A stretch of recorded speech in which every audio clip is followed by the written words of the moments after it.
লাইফের একটা এমন সময় আছে যখন মনে হয় আমি সব কিছু জানি। অল্প বয়স আমার একটা দাদা আছে, আমাকে বলেছিল ম্যাচিওর তখন হবি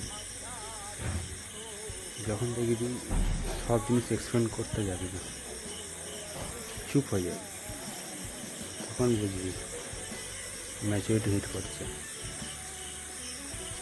আমার মনে হয় সেই ফেজটা এসে গেছে, এখন আর বেশি কিছু এক্সপ্লেন করতে চাই না, ফালতু মনে হয়। কারণ প্রত্যেকটা মানুষের নিজের পয়েন্ট অফ ভিউ আছে, আর তারা সেটা দিয়ে তাকে জাজ করে। তোমার এক্সপ্লেনেশন তাদের কাছে একটা বৃথা বক্তব্য, এক্সপ্লেন করতে চাই।